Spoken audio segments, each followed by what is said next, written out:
पुत्र गीता।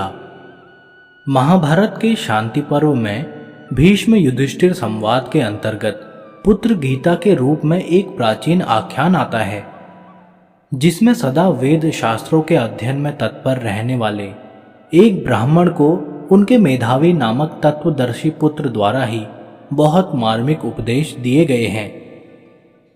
प्रत्येक मनुष्य का जीवन क्षणभंगुर है। मृत्यु कभी भी बिना पूर्व सूचना के आ सकती है।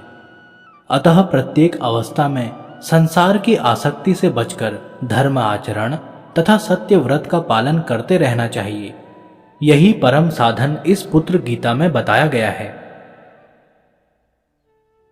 राजा युधिष्ठिर ने पूछा, पितामह, समस्त भूतों का संहार करने वाला यह काल बराबर बीता जा रहा है।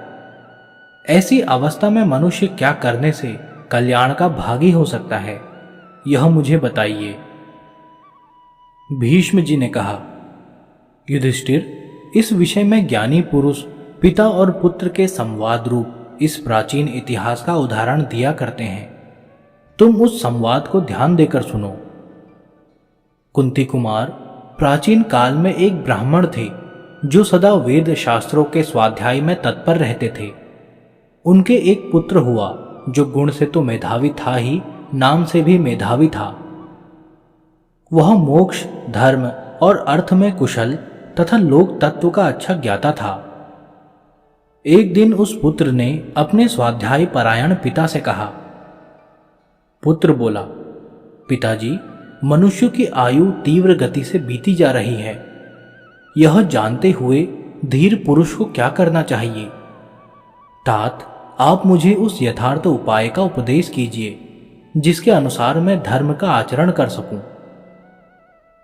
पिता ने कहा, बेटा, द्विज को चाहिए कि वह पहले ब्रह्मचर्य व्रत का पालन करते हुए संपूर्ण वेदों का अध्ययन करे, फिर गृहस्थ आश्रम में प्रवेश करके पितरों की सद्गति के लिए पुत्र पैदा करने की इच्छा करे।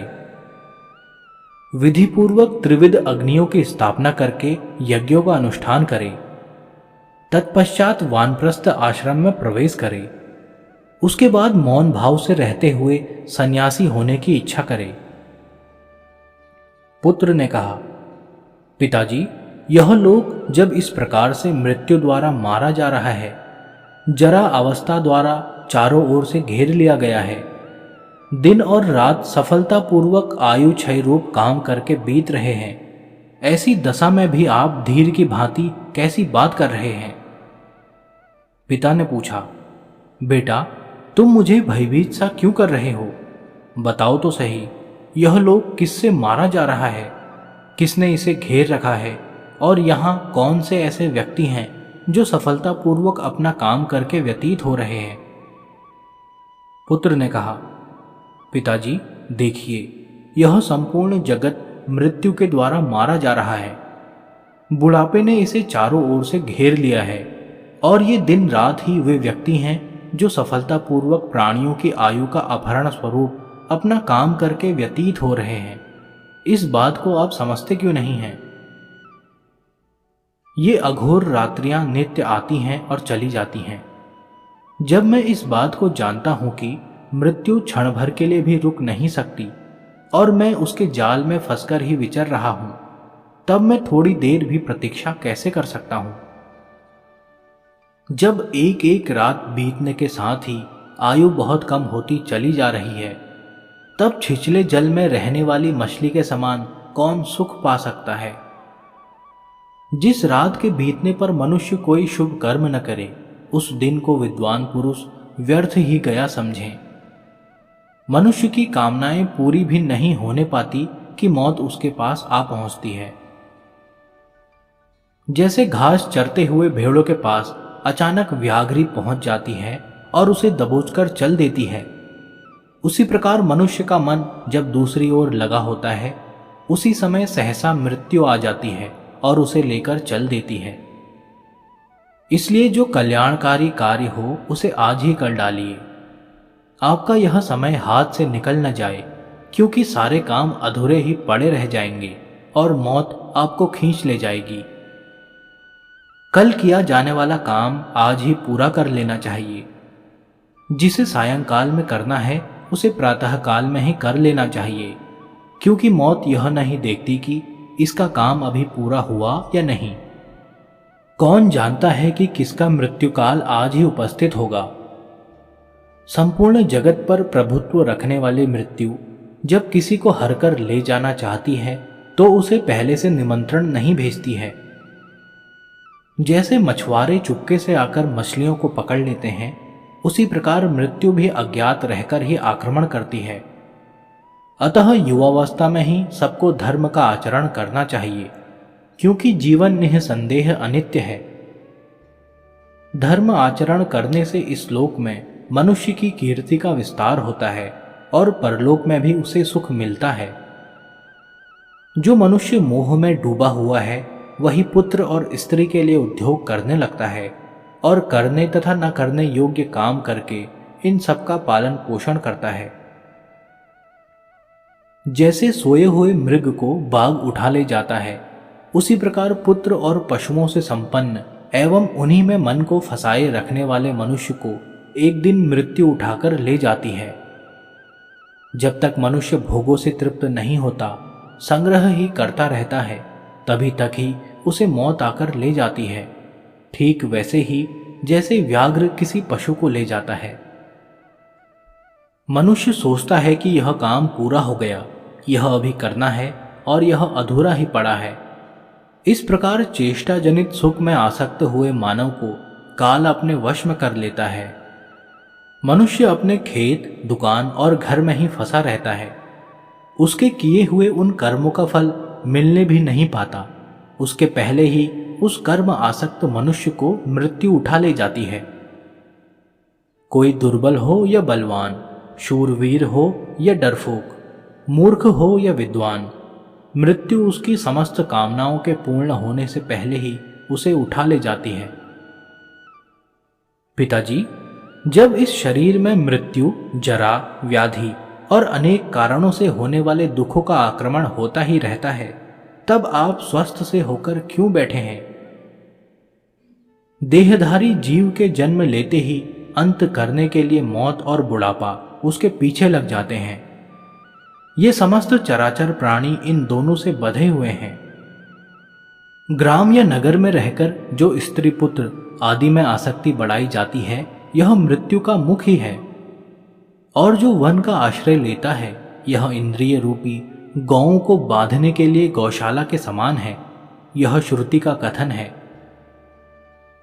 ग्राम में रहने पर वहां के स्त्री पुत्र आदि विषयों में जो आसक्ति होती है, यह जीव को बांधने वाली रस्सी के समान है।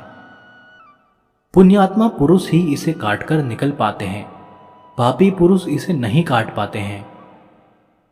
जो मनुष्य मन, वाणी और शरीर रूपी साधनों द्वारा प्राणियों की हिंसा नहीं करता, उसकी भी जीवन और अर्थ का नाश करने वाले हिंसक प्राणी हिंसा नहीं करते हैं। सत्य के बिना कोई भी मनुष्य सामने आते हुए मृत्यु की सेना का कभी सामना नहीं कर सकता। इसलिए असत्य को त्याग देना चाहिए, क्योंकि अमृतत्व सत्य में ही स्थित है।